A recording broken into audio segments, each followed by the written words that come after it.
Okay, so yeah, you're talking about construction risk and risk transfer and certificates of insurance. So, you know, indemnity is going to be the security or protection against the loss from any other financial burden. So it's usually much broader than the insurance. And the insurance part is going to be the transfer risk of a loss from one entity to another. You know, it's intended as a stand-in for you with regards to your indemnity obligations. It's not as broad as the indemnification required by the contract. The basic premise is going to be to make whole. So who are you making whole? The owners, the architect, the equipment rental companies, and then who makes you whole would be the subcontractors, vendors, material suppliers, and in basically any other entity you have a written contract with.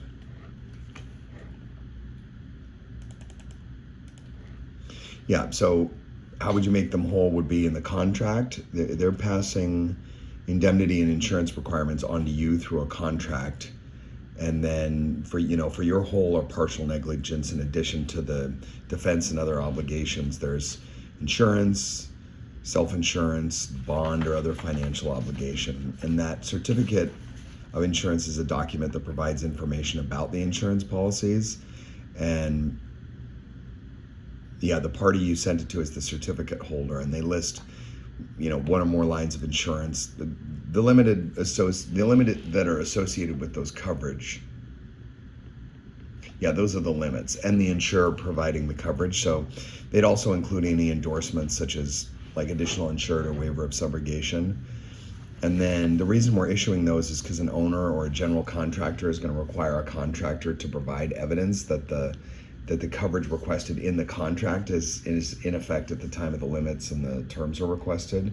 So in the case we looked at, the lessor of the equipment or the owner of the equipment wants information about the existence of like a property insurance coverage, while the equipment is in the cover of a client. In this case, it was you had possession of the equipment. So on that certificate, if you want to pull it up, there's general liability that provides bodily injury and property damage coverage for third party. Exclusions on the general liability would be auto, employee injury, pollution, professional. And then on automobile, the protection for loss incurred through like legal liability for bodily injury or damage to property while in an accident. So auto accidents, the liability portion. And then work comp, in Washington state, that coverage is provided by the Department of Labor and Industries. In most other states, it's purchased privately. Excess, umbrella, that would be a form of liability that's protecting policyholders from claims in excess of the limits that their primary business auto, GL, and work comp policies don't cover. So like the contract outlines the terms between the two parties to which that applies. Well, the cert is not a written contract. It's so many additional insured or waiver of subrogation endorsements a contractor might have on the policy, they would be triggered only if they're required in a contract between the two parties. So the party issuing a contract will require the indemnification regardless of whether a claim is covered by an insurance policy or whether or not it's in effect. They need indemnification. Okay, so the additional insured is defense. So the person other than the named insured is protected by the terms of the policy. And then the waiver of subrogation is like, don't come back to me after a loss. It's waived in writing prior to any loss of any rights of recovery from a party responsible for the loss. And then primary non-contributory is your insurance is first and mine does not contribute. Yeah, the primary non-contributory has come up a number of times. So that's where the multiple policies triggered by the same loss are to respond. So like, for example, a contractor might be required to provide liability insurance that's primary and non-contributory. That means that the contractor's policy must pay before other applicable policies and without seeking contribution from other policies.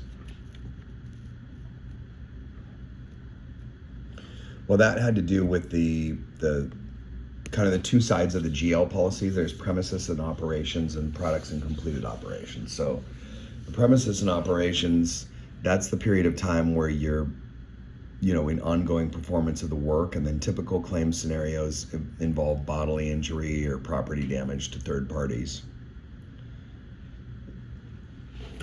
There could be action over claims.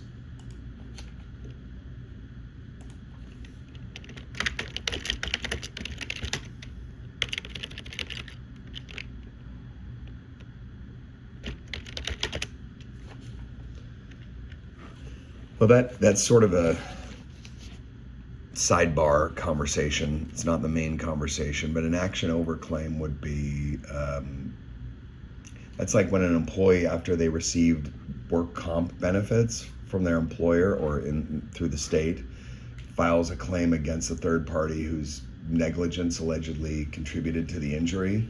So like a subcontractor's employee injured on a construction site might sue the general contractor or property owner, claiming that there were unsafe conditions causing the injury, even though the employee already received the work comp from their direct employer.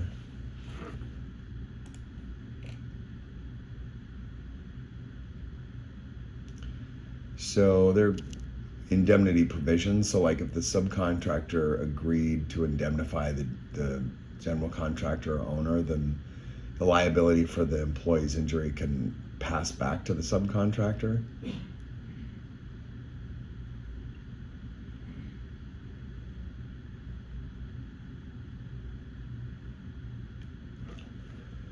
Right.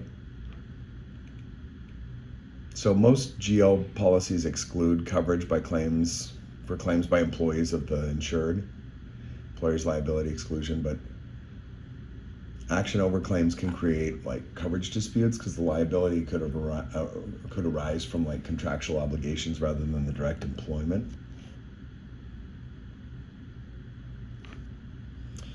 Right, okay, so that's action over.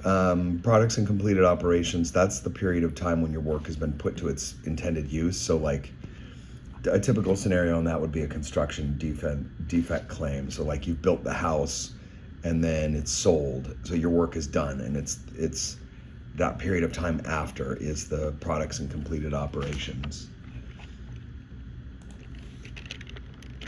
Mm-hmm.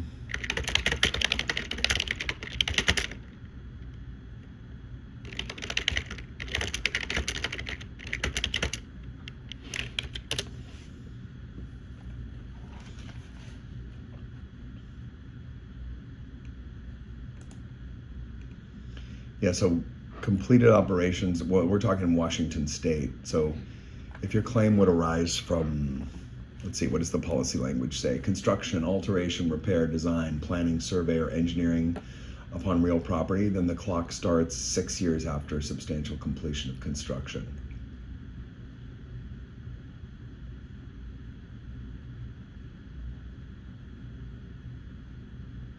Six years is the statute of repose. So when we're looking at additional insured, we're trying to address both of these exposures. So some insurance companies try to limit their exposure to defending construction defect claims by providing additional insured status only for the premises and operations, not for the completed operations.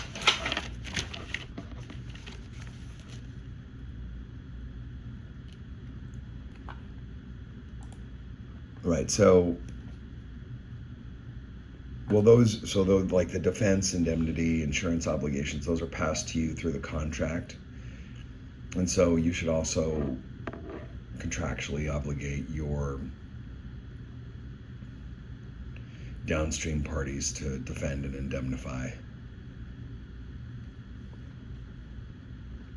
So your contract should include a standard indemnification agreement, and that, like, an attorney can draft that up, be as broad as allowed by law, and then your contract needs to have broad insurance requirements, additional insured, primary, non-contributory, waivers of subrogation. So you should kind of review all certificates received from those downstream. Yeah.